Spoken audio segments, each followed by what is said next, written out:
Amaravati మునిగిందని YCP నేతలు ప్రచారం చేయడంపై సీఎం చంద్రబాబు మండిపడ్డారు. ఒక్క వ్యక్తి అహంభావం వల్ల పెద్ద ఎత్తున ప్రజలు ఇబ్బంది పడాలా అని ప్రశ్నించారు.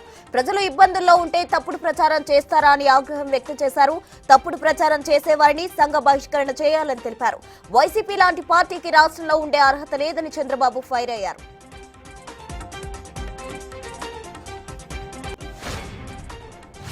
గత ప్రభుత్వ నిర్లక్ష్యమే ప్రస్తుత సమస్యలకు కారణమని డిప్యూటీ సీఎం పవన్ కళ్యాణ్ మండిపడ్డారు. బుడమేరు 90% ఆక్రమణలకు గురి కావడం వల్లే విజయవాడను వరద ముంచెత్తిందన్నారు. అన్నమయ్య ప్రాజెక్టు విషయంలోనూ గత ప్రభుత్వం ఇలాగే వ్యవహరించిందని, నిన్న ప్రాజెక్టులో లాకులు కూడా రిపేర్లు చేయలేదని ధ్వజమెత్తారు.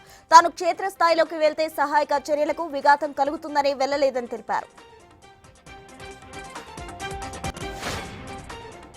ఏపీ సీఎంగా చంద్రబాబు ఫెయిల్ అయ్యారని వైసీపీ అధినేత జగన్ విమర్శించారు. పాలనలో వైఫల్యం కారణంగానే విజయవాడను వరదలు ముంచెత్తాయన్నారు.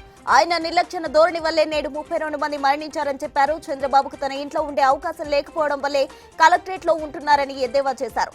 ఏదో ప్రజల కోసం కలెక్టరేట్ లో ఉంటున్నట్లు బిల్డప్లు ఇస్తున్నారని మండిపడ్డారు. ఇటీవల తెలంగాణలో వరదలతో సంభవించిన ప్రమాదాన్ని జాతీయ విపత్తుగా ప్రకటించి రాష్ట్రానికి కేంద్రం స్పెషల్ ప్యాకేజ్ ఇవ్వాలని ఎంపీ చామల కిరణ్ కుమార్ రెడ్డి డిమాండ్ చేశారు. ప్రధాని మోదీ స్వయంగా తెలంగాణలో పర్యటించాలన్నారు. వానలు వరదలు వచ్చినా బీఆర్ఎస్ వర్కింగ్ ప్రెసిడెంట్ కేటీఆర్ కు పట్టింపు లేదని విమర్శించారు. హైడ్రాపై ఎవరేమనుకున్నా సీఎం రేవంత్ రెడ్డి ముందుకు వెళ్తారని ఎంపీ తెలిపారు.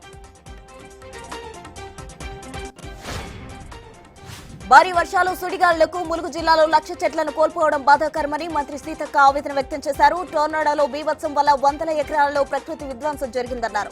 తాడ్వాయి మేడారం మధ్య ఈ డ్యామేజ్ జరిగిందని, ఈ టోర్నాడోలపై అధ్యయనం చేయాలని అధికారులను ఆమె కోరారు.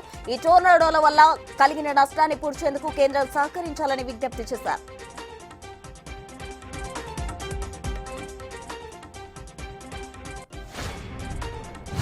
పార్టీలు మారిన ఎమ్మెల్యేలకు పెన్షన్ కట్ చేసే బిల్లుకు హిమాచల్ ప్రదేశ్ లోని కాంగ్రెస్ ప్రభుత్వం ఆమోదం తెలిపింది. ఫిరాయింపులకు అరికట్టేందుకు సీఎం సుఖ్వీందర్ సింగ్ సుఖ్ ఈ బిల్లును శాసనసభలో ప్రవేశపెట్టారు.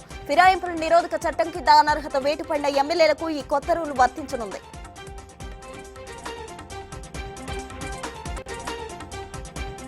ఇటీవల జరిగిన లోక్సభ ఎన్నికల ఫలితాల తర్వాత ప్రధాని మోదీ తన ఆత్మవిశ్వాసాన్ని కోల్పోయారని కాంగ్రెస్ ఎంపీ లోక్సభలో ప్రతిపక్ష నేత రాహుల్ గాంధీ వ్యాఖ్యానించారు. జమ్మూ కశ్మీర్లోని సంగల్దాన్లో ప్రచార సభలో పాల్గొన్నారాయన. ఇద్దరికి ప్రయోజనం చేకూర్చేందుకు ఆర్టికల్ 317 రద్దు చేసి జమ్మూ కశ్మీర్ రాష్ట్ర హోదాను కాజేశారని ఆరోపించారు. మోదీ సర్కార్ కూలిపోయే సమయం ఎంతో దూరంలో లేదని దుయ్యబట్టారు. టెస్ట్ ర్యాంకింగ్స్ ను ఐసీసీ తాజాగా విడుదల చేసింది. ఇంగ్లాండ్ బ్యాటర్ జో రూట్ అగ్రస్థానంలో నిలిచాడు. న్యూజిలాండ్ బ్యాటర్లు కేన్ విలియమ్స్, డారిల్ మిచెల్ తర్వాతి స్థానంలో నిలిచారు. భారత ఆటగాళ్లు రోహిత్ శర్మ, యశస్వి జైస్వాల్, విరాట్ కోహ్లీ వరుసగా 6, 7, 8 స్థానాల్లో కొనసాగుతున్నారు. పేలవ ఆట తీరుతో పాక్ ఆటగాడు బాబర్ అజమ్ 12వ స్థానానికి పడిపోయాడు.